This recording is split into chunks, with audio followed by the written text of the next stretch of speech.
Welcome to the Creative Industry Insight podcast, a podcast that looks at various roles in the creative world. I'm your host, Bobby.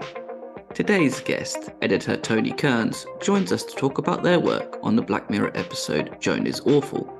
Please be warned, there are heavy spoilers in this episode, so sit back and relax as we jump into the conversation with Tony.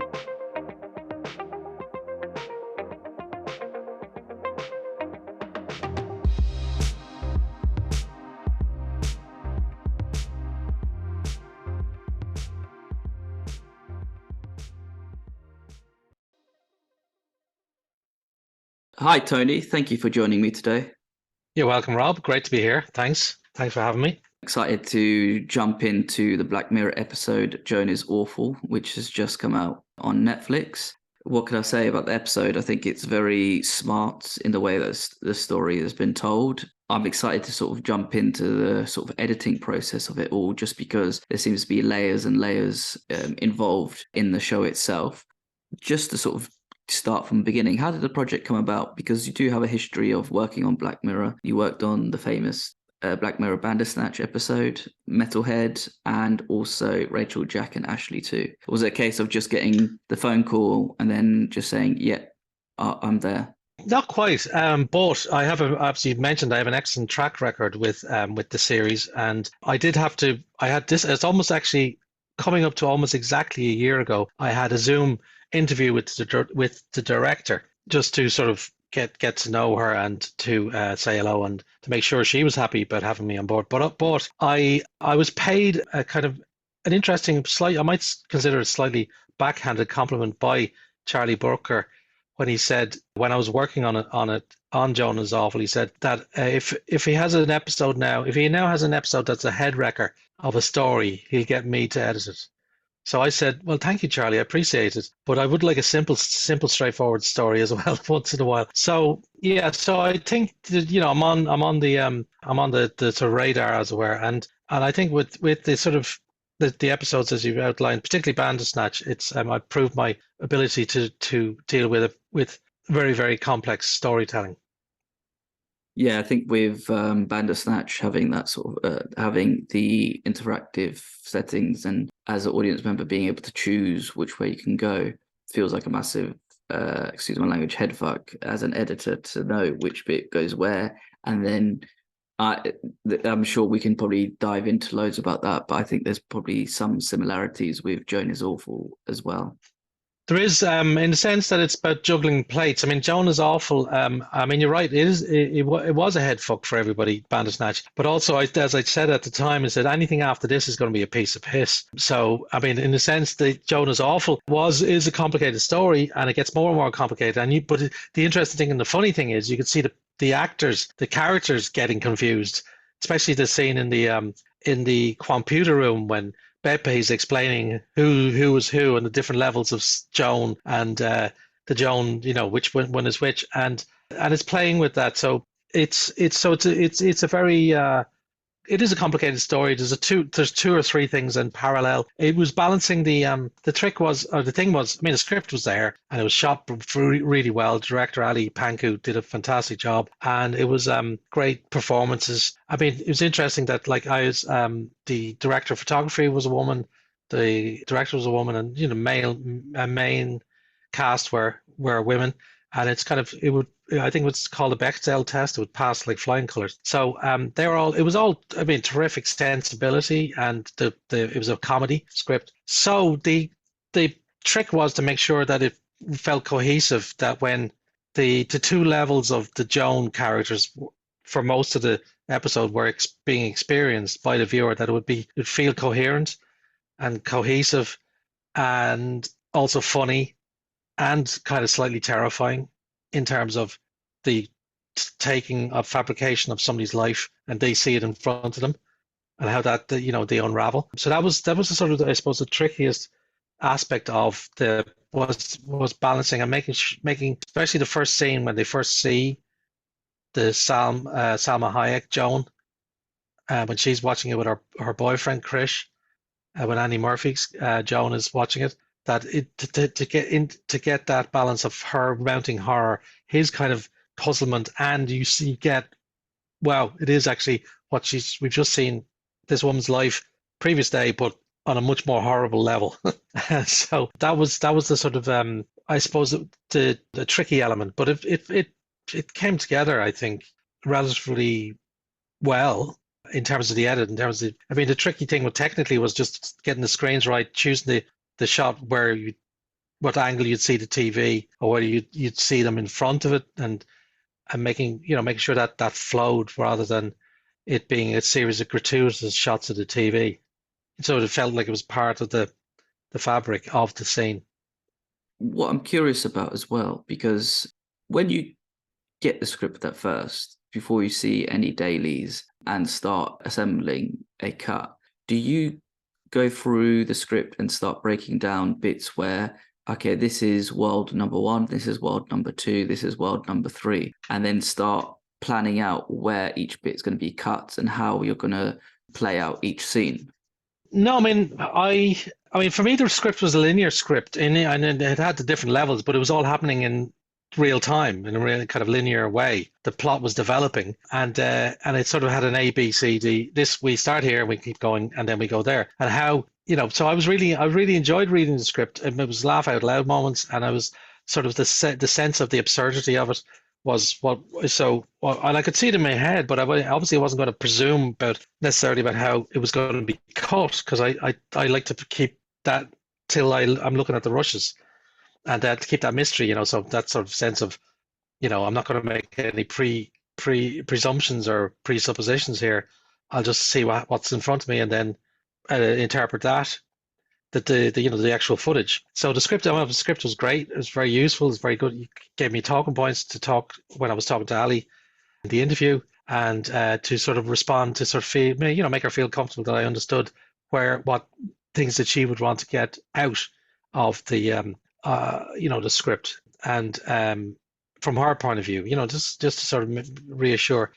And it's what I always do with a director, talking to directors. I just want to reassure them that I'm not going to be going off half cocked on a completely random direction. That I'm kind of get the as much as I can from a script, get the spirit of the piece, and the sort of the ethos or the buzz or the essence.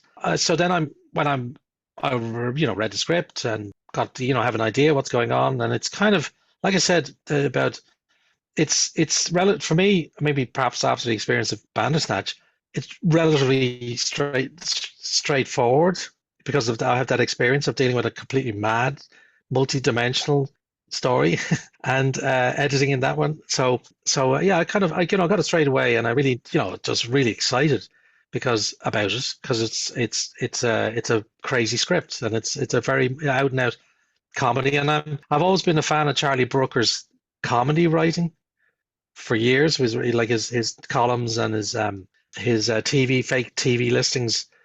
And so that sort of, I felt really privileged to be involved in something that Charlie had written that was a comedy, albeit the dystopian tech element, but it's kind of more of a satire than something that leaves you feeling horrible and bereft of any hope. So and then once I got into the edit room and I was cutting the each day's rushes, it just kind of built up from there. And I think they did shoot the earlier the house watching the TV stuff.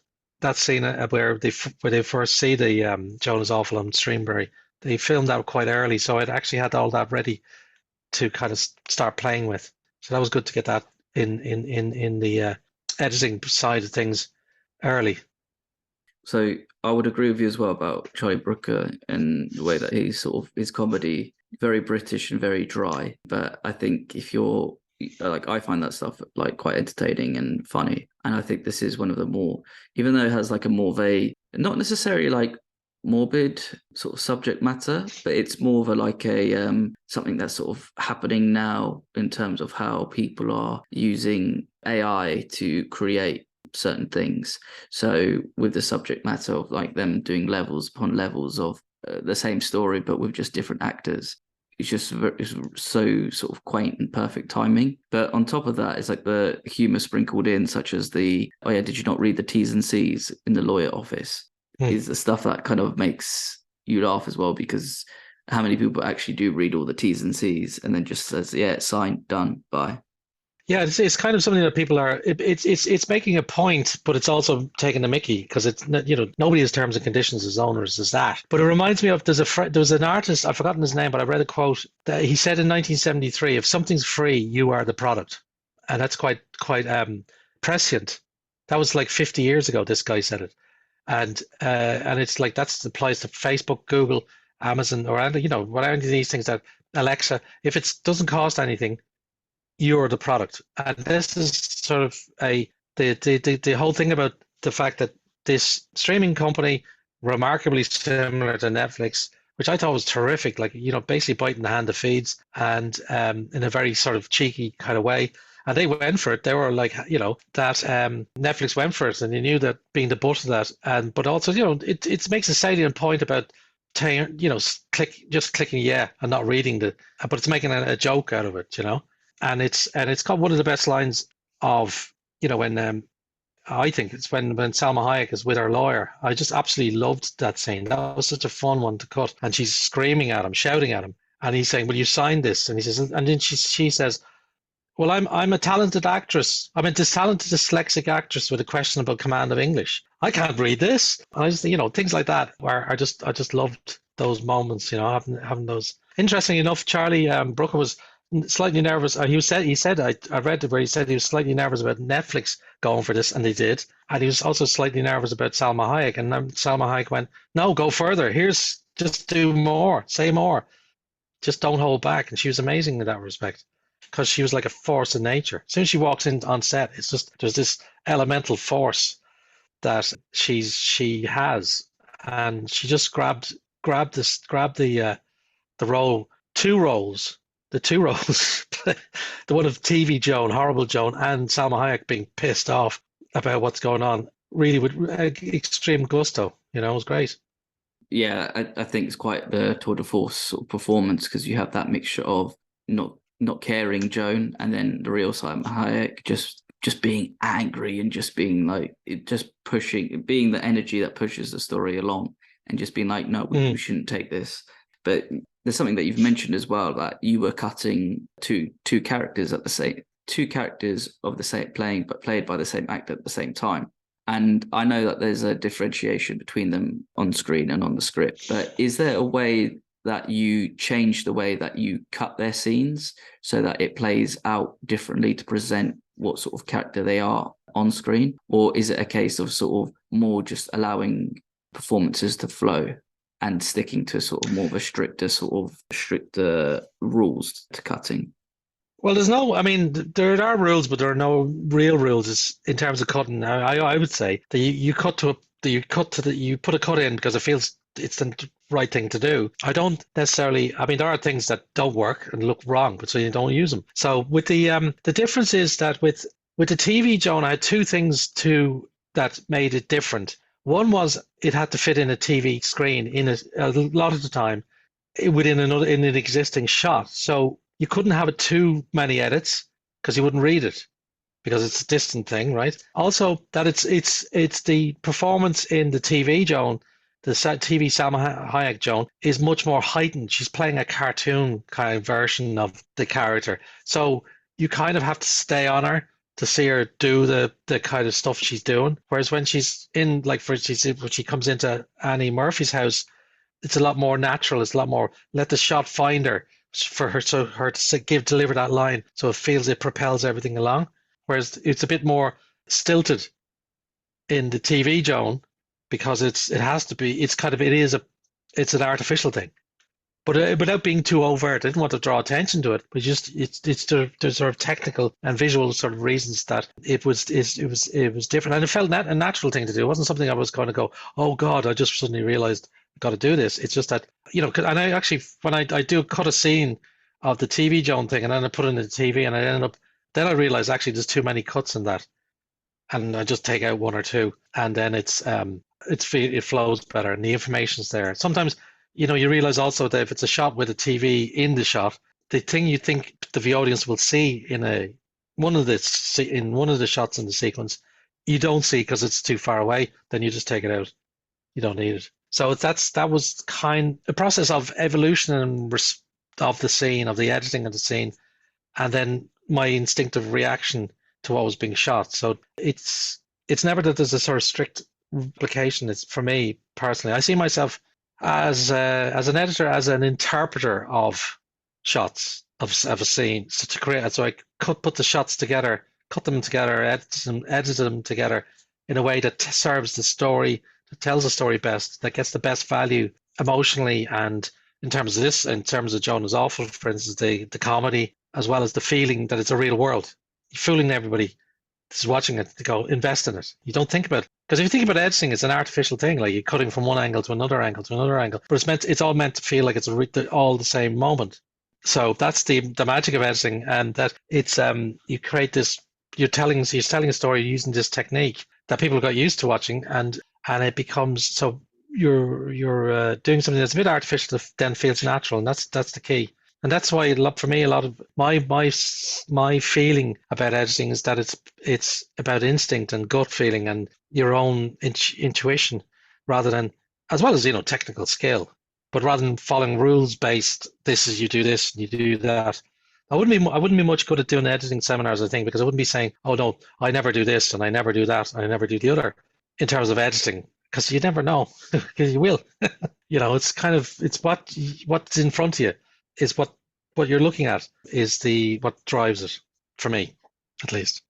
There is a question that I want to sort of follow up on about intuition and knowing when to cut, but there's something I want to sort of ask about as well, because you mentioned a lot about the TV screens appearing during the episodes, and I'm sure there is a sort of art to when you need to cut away from what's being presented on the screen and showing more to what, should we say, level 2 Joan is seeing. So the Annie Murphy Joan, because you have things being projected on the TV screens, are those images added in post when they're being played out? So if there is two characters sort of a mid shot of them with the TV in the background with the episode being played, is it just a green screen there, or is it something that's being okay.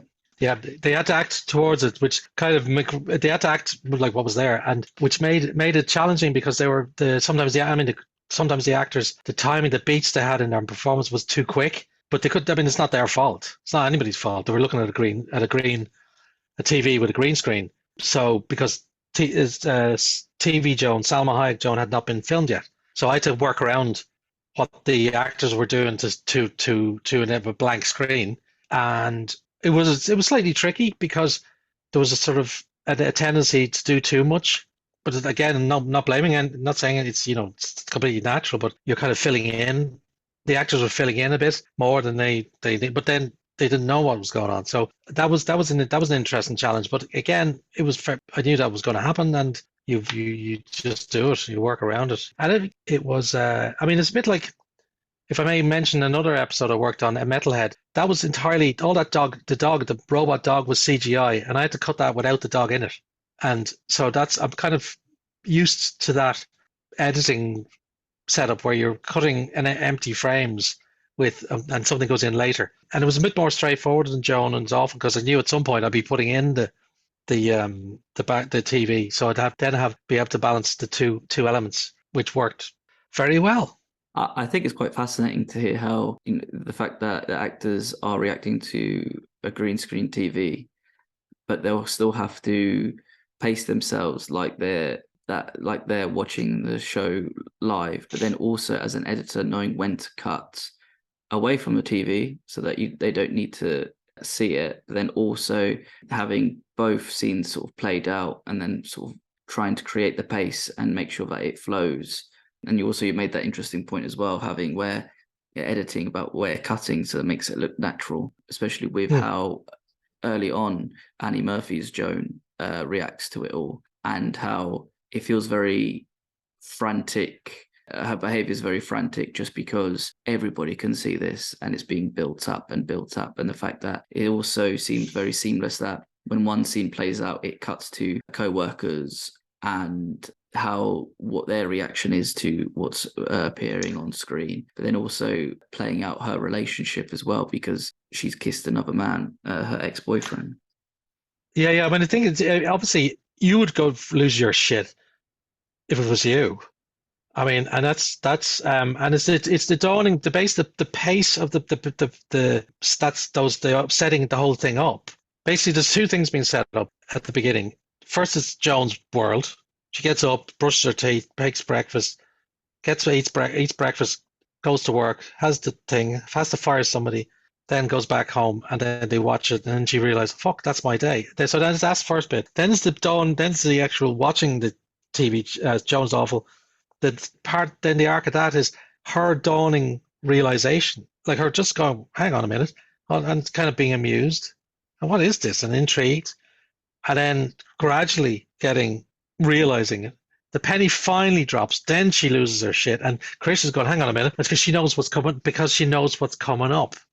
She realizes, hang on, this is about me. I'm dealing with this. Oh fuck! Then I know it's what's coming up. And then what's the other co-workers, Eric and the other people, Sandy, whatever, are doing is kind of undermining her situation by being taking it as, oh yeah, like not even questioning it, why it should be happening, which is a comment on people's kind of maybe just like ability to just absorb stuff and gullibility. But then and then she's back to the horror of her situation, which is that Chris is going to find out about Mac. She saw Mac, and she's going to say he's cooking, he's bland, and that's kind of he's like, huh? That's all that sort of. So that had to, that's the sort of building blocks to get to that point. And so it is a number of plates that are being spun. And so, I mean, it was in the script. It's generally following the script, but it's also the editing is to make sure that all those beats land, but it's not confusing and you don't lose people. And you kind of go, you want to, you're drawing people in and they feel they're getting the information, but it's still coming at you in a quite relentless way. But everything lands. That's the idea, and that's I think what people have responded to. So, and that was, I mean, it was great fun to do. I mean, I loved it. Some great lines, especially Eric, and the bit where he goes like, and then you see Joan, TV Joan, watching Joan is awful. It's Kate Blanchett. Is that Kate Blanchett? Oh my God, I love Kate Blanchett, and they're kind of So it's just that's the first sort of kind of peak that everything's building to. And then, of course, she's in and she gets fired because she's technically broken her NDA, and it goes just spirals out of control. He's left, and then you see it being it was fantastic. But you had to make sure all those beats had to land to keep the comprehension going. As well, with those beats, you can see like just how every scene is sort of playing out, repeating, but a feeling that gets bigger and bigger. So, like for example, like the Kate Blanchett reaction, which I'm curious to know if they did record anything with Kate Blanchett to reacting to how Salma Hayek's performance is like. Well, no, they couldn't have afforded it. I mean, they obviously licensed her image, and it was part that she understood it. But that's a gag rather than this is another reality. I think if you'd done that, the show would have kind of probably started losing people because it would just go out of control. Yeah, just like it would be non-stop of like how it would just be like yeah. But then there's enough to go to have just a two-hander. I mean, I think it makes sense. Annie Murphy and Salma Hayek, but then is the head-wrecking discovery later that Annie Murphy's a digital likeness. That's the kicker. Now, obviously, anybody listening to this, that's a spoiler alert, I should have said. But anybody that's listening to this, maybe, hopefully they will have watched the show first. But it's that whole thing. Then it's like, I'm playing, so that's the sort of, it had to be sort of set up for that. So if we went further down the line earlier, I think it would have just completely messed up that sort of the thrust of the episode, which is basically the next sort of part of it is when how the Annie Murphy character engineers that Salma Hayek flushes her out, so to speak, if you forgive the pun, and then they join forces and becomes a kind of more straightforward linear thing to try and get into this place and destroy the source of their misery. Because you brought up as well the twist of like finding out that Annie Murphy's actually an actor as well and not the real Joan. when you're building up to that whole scene and the whole sort of them breaking into Netflix, as it feels like it's kind of turned from a comedy to a bit more of a heist film of them, like, this is what we need to do, this is our goal, let's go for it. And then in that whole sequence, we do meet Michael Cera's character, who adds in a lot more comedy as well, the way that he tries to explain the situation. And the way that he's just like, well, I'm not actually Michael Cera. I'm just the licensed image of Michael Cera. And it kind of, I don't know, I think it just adds like a nice little cherry on top to the whole situation. But when you're building up to a scene like that and building up to a reveal, is there a way that you might change how the scenes are edited in terms of going from the more sort of lightheartedness of it all, then going to that more serious way and sort of having that expedition dump on audience members for them to sort of take in about what's happening? Yeah, but it's funny. I mean, I don't want to make it sound like I don't have a clue what I'm doing, but I mean, there was never. It was kind of a response to the essence of the scene that is how it's cut, and it's how it's blocked out. So you have to, for instance, Annie Murphy standing beside Michael Cera, and then you've got this bank of screens. You have to see what he's referring to. You have to see her confusion. You have to hear his explanation. You have to see what Salma Hayek's doing in the background. So you have to explain all that. So there are the plates. It's basically, I mean, it's like juggling plates. Basically, you just keep them spinning, and none of them fall. And you get across the what you need, what the audience needs to know in a way that feels like it's not spoon feeding, but it's also not being too quick or too jumping around the place. That it gives, you've got time to see, but also it feels breathless. And also then I'm responding to Michael Cera's performance. I'm responding to how he speaks. And I was also looking at Annie Murphy's reactions, saying what's the best one for here. Is it going to the one where she goes, "What?" Or is it, "What? What's the better thing?" And then it's like where I think we went for the more like she's just like, "I am shitting myself. I'm terrified." For instance, so sort of as against her indignation, which she might have done on a couple of early takes or some of the takes. I don't know. It's it's this dawning again. It's another level of horror that she has to contend with. That I'm not real, and the thing is, like, Michael Cera's he's kind of a nerd. He's matter of fact. He's running all this, and he's explaining. I mean, it's really stupid if you think about it.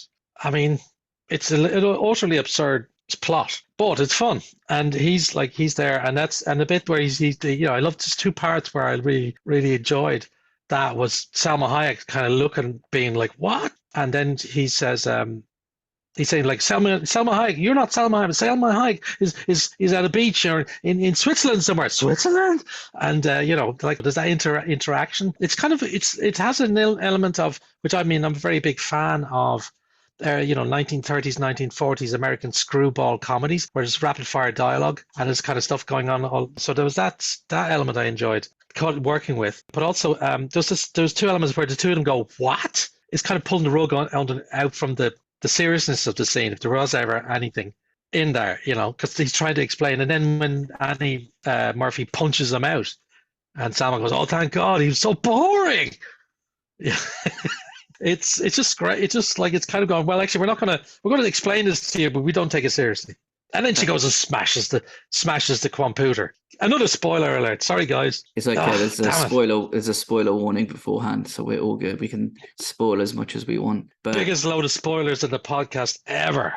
Anyway, everybody's going to be coming for us now. I think what's fascinating to hear as well is like the different styles of revealing that sounds like they've been shot, in terms of going for more of like a serious, like, what, and then going for that screwball comedy of what as well. And I guess as an editor as well, like, there's a fine line of what you want to use and what's going to be best for the scene to flow, which I can imagine. Also, if I may interrupt, what also feels real, what feels truthful in the character as well. So but sorry for interrupting that, but part of the No. It's interesting. I'm happy for you to interrupt, to sort of cut in with, to correct me, or to give more insight to what I'm saying. But what's, as you're saying as well, it's like, what's true when you're bringing in that, it's like what's truthful to the character, but I guess what's also truthful to the show and episode. And I think that's also a sign of, like,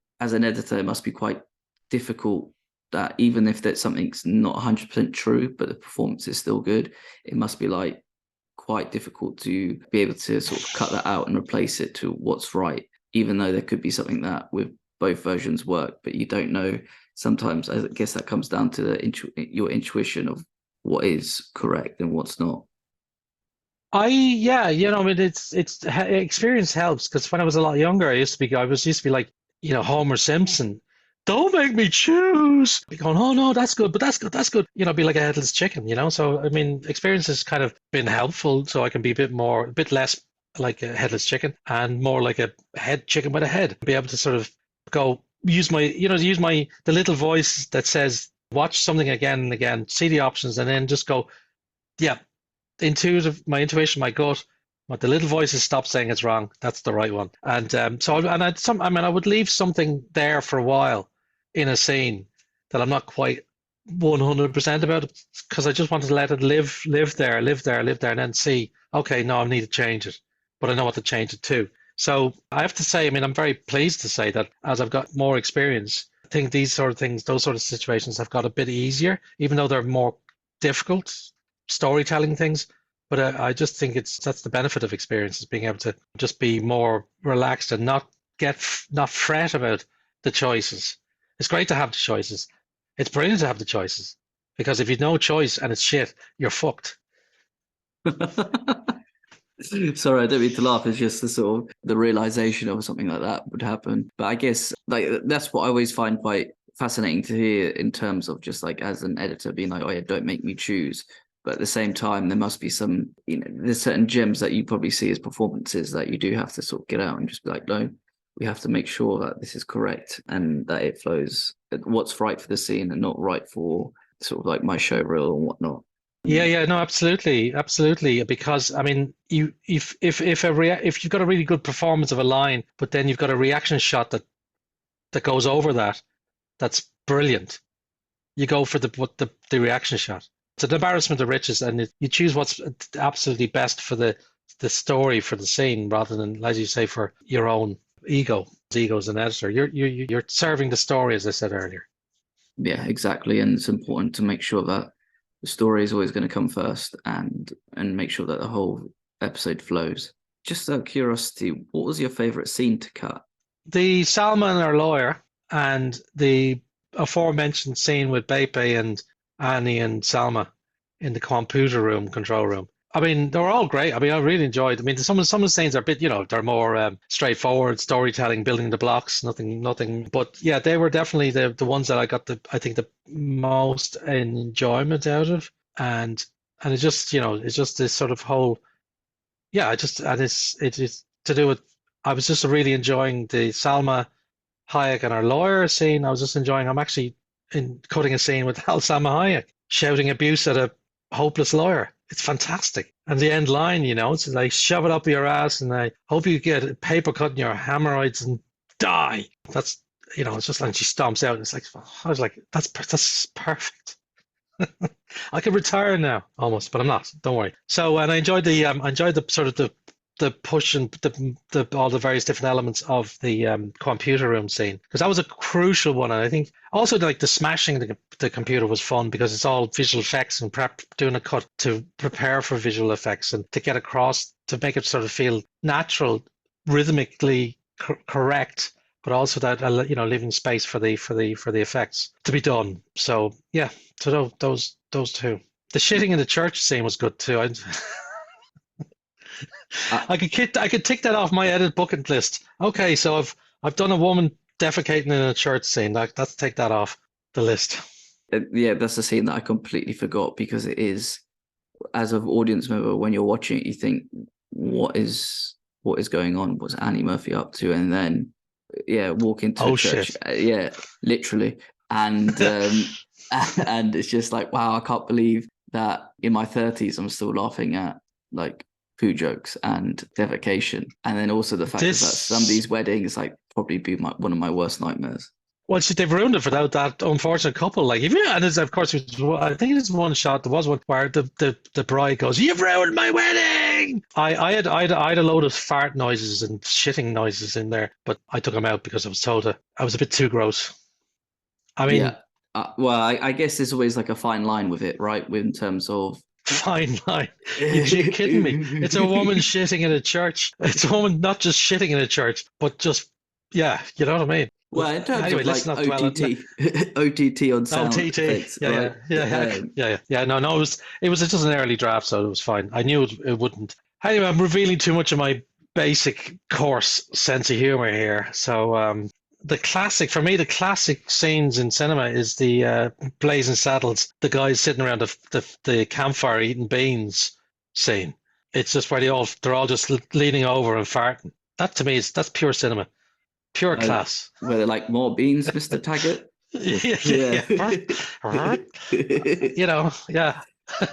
I mean, we're blokes. We laugh at that shit, sort of I thing, so know. to speak. Anyway. So that was fun. So yeah, well, it's loads of great. I really really enjoyed the process. So it wasn't when I say it's a favorite scene, it doesn't necessarily mean I had a, I hated the rest. It was just that it's out of a whole series of brilliant scenes. I mean, I loved it was really fun to cut the scene where Annie Murphy's with her lawyer. And the actress playing her lawyer, I've forgotten her name.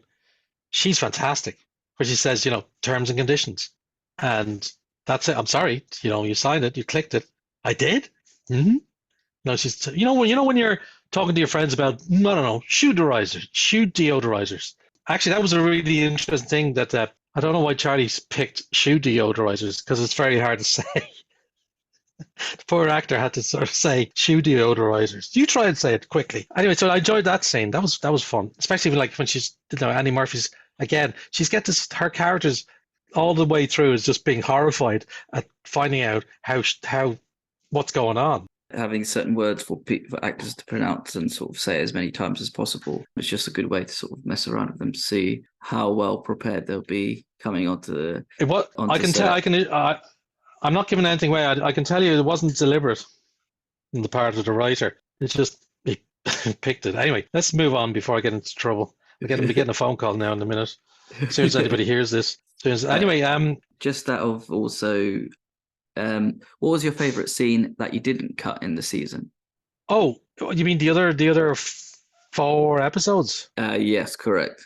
I cannot answer that because I haven't seen any of the other 4 episodes all right. yet.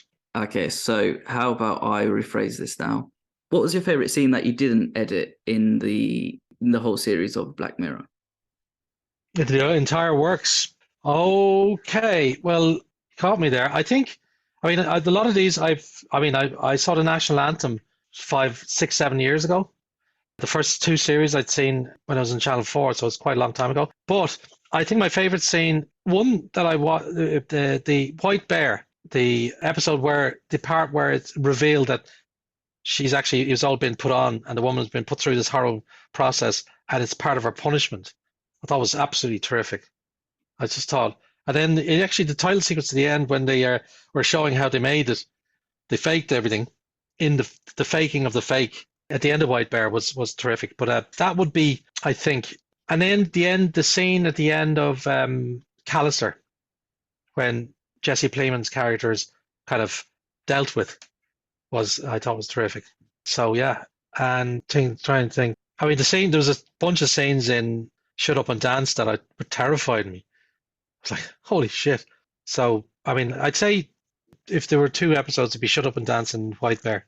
I would have gone, yeah. I was going to say they not necessarily because they're the most bleak and the most terrifying. Maybe it is, but it's just it's the depths of the story that the performances and the way it's told is so compelling and unrelenting and yeah. But I don't know if you haven't seen them. If you haven't seen them, I would say just you have to watch them.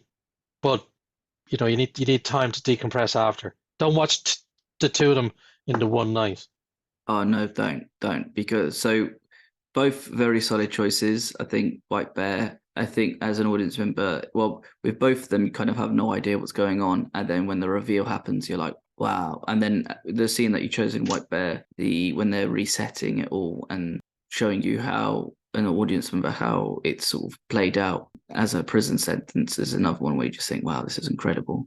Shut Up and Dance is just saying again, as an audience member, you have no idea what's happening or why someone's being blackmailed, and then the reveal happens and you're like, oh man, I can't believe I had sympathy for this character this whole time, and then turns out they're an absolute monster. Yeah, and it's actually, I mean, both of those are kind of I think the televisual equivalent of being punched in the face repeatedly. And then you realize, something, whoever, anyway, they'd be my scenes that I would have loved, or I'm deeply envious that somebody else did it. And now, Yeah. I mean, having said that, if I may say this, I mean, I have had a very good innings with the Black Mirror experience, so I'm not complaining. Yeah, and long may it continue as well. Amen. Just to wrap up the episode, just out of curiosity, like, how have you found the reception of the show, and especially your episode? I'm always interested in the good and the bad reactions, and I'm not shy or averse to those sort of things. In fact, I enjoy it kind of when something's slammed. Gives me a slight perverse pleasure that somebody's got worked up enough about it to say they hate it. Thank you, I've done. But it's the reaction has been very positive, and I think it's been really interesting because there's so much pressure on the series because of the expectations that have been built up over the years. That I even think, I think somebody should start a hashtag, trending hashtag not my Black Mirror, with some of the reactions, because people feel entitled to be able to say, oh, this is not what I want from Black Mirror. It's about, sorry, you're an audience member, you're passive, and it's given to you. And so the reaction to has been interesting because it's kind of varied from being Joan is Awful is seen as not the least successful or the most successful, and it's kind of equally tense. Mostly that is very, very, people have been very, very positive. I think it's kind of been described as the most Black Mirror episode because the others are less tech based and are actually set in the past rather than the near future, or the present or the near. And it makes sense that the stories have to evolve in a direction and become more not the same thing again and again and again, because then it gets tedious. So I'm looking forward to seeing the other 4 episodes, and I was very pleased to see that Joan is Awful was described as episode 1 because it was actually the last episode that was shot. It was episode 5 in the running order of the shooting, and so Whoopi is the first one people will watch. Brilliant, happy days from little old me. But I read somewhere that was in it. They proposed that people watch them in reverse order because you get through all these sort of fairly heavy, sad, violent stories, and then the last one is a comedy, but also has lots of Easter eggs referring to the other episodes, which were built into the script, possibly because it was, I don't know, was it written last or not. I'm not sure, but I thought that was an interesting idea. So if anybody hasn't watched them, to watch them in reverse order. And it's interesting because, like I said earlier, there is such intense. The fans are intense. It's like the psychotic fan syndrome that if it's not absolutely, utterly, completely and perfect, then it's just they're throwing the toys out of the pram. That's why I think, again, the Simpsons reference, the comic book guy, worst episode ever. That sort of level of kind of entitlement about how valid their opinion is. I actually read, I saw an interesting comment on Instagram where somebody said, oh, isn't it terrible that they're making all these American Black Mirrors? It's not as good as when there were British Black Mirrors, and it was better sense of humor. And I was like, the early stuff. So I pointed out season 4, Shut Up and Dance, Hang the DJ, Metalhead, season 5, Striking Vipers, Bandersnatch, season 6, Loch Henry, and Demon 79. Sorry, you're talking through your hole. And this is what people have obviously their opinion, but it's quite ill informed. It's said it's fine. Maybe for a wind up by saying Black Mirror is a victim of its own success because it set the bar so high, and it's quite extraordinary to think that every episode was written by Charlie Brooker. 2 or 3 were co-written with somebody else. But I mean, it's phenomenal, the range of stories that man has produced. So give him a break, for feck's sake. And the more he does, the less options there are apparently you'd expect to be there. Do you know what I mean? He's not going to have another San Junipero, as for instance, that sort of magic story but they'll come up with something. I think I hope. I No, he think will. Charlie, if you're listening to this, you'll do it. You'll be great. You'll be fine.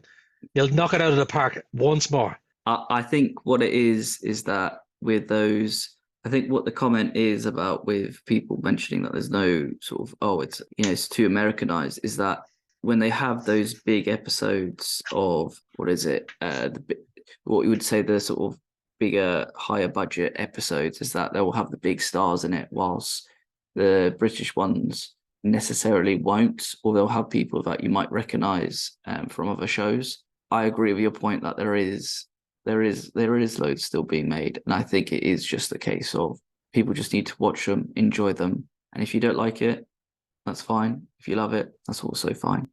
Absolutely. I mean, the warm glow is extended to those who love it, of course. That'd be my bias as well. But I think as well, I mean, that complaint I mentioned, they're missing, actually, they're kind of, it's an anti-American sentiment rather than a statement of reality, because the British-based episodes are actually they have the quality that this person accuses the show of not having, which is down-to-earth, cynical, grubby British storylines. So it's anyway, it's a moot point. I just thought it was interesting. That's one thing. But generally, I am I'm thrilled with the reaction. It's kind of reset itself after the slight hiccup of Bandersnatch and season 5, which was only 3 episodes, and they were a bit, because Bandersnatch was such a huge behemoth that it kind of sucked a lot of energy away. In a way, it was such a big project, as you could understand, that it had an impact. So it's this season 6 is the reset, and it's the reaction is, I think, it's been absolutely terrific. I think. Yeah, and I've thoroughly enjoyed it, and long may Black Mirror continue. Absolutely. I was going to ask you a question, Rob, if I may. Go Outside ahead. of your absolute favorite episode of season 6, which we all know is Joan is awful, of course, that goes without question. In terms of the other ones, the other 4, which do you think worked, or do you enjoy them all equally?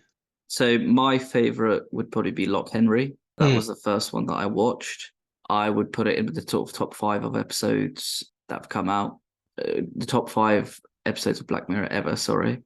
Maybe that's just a recency bias. That's a recency biased as well, because if I were to wanted to sort of list them, I'd have to sort of go back and refresh my memory and what episodes would be in what sort of order. I just think with Lock Henry, it's going to sound bad, but it's like, it is that sort of classic Black Mirror of, it tells that story, you get sucked in, you're in it, and then a twist happens, and then you're like, oh my gosh. And then it's also the sort of the balance of sympathy for characters, and even though somebody's a monster, you still have some sort of empathy for them because they want to be a good person or good mum.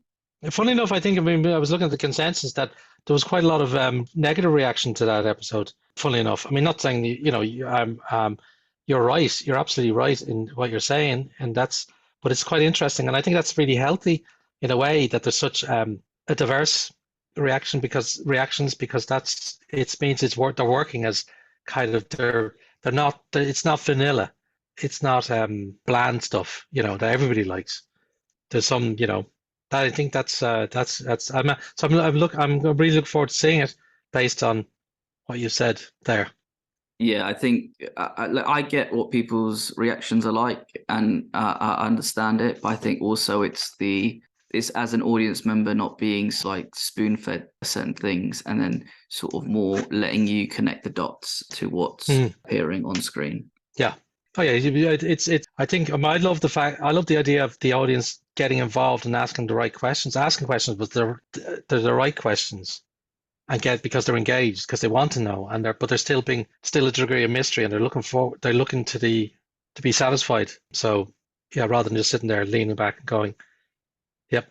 Anyway, sorry, you're supposed to be the one asking the questions, not me. No problem. I'm happy to end it on a question for me. Tony, thank you very much for your time. It's been a pleasure. It's been a pleasure. Thank you again. And Black Mirror season 6 is streaming now on Netflix. Go out and watch it. If you've already listened to the whole episode, sorry for the spoilers. And thank you again, Tony. You're welcome, Rob. Talk to you soon. Bye now. Take care now. Bye-bye.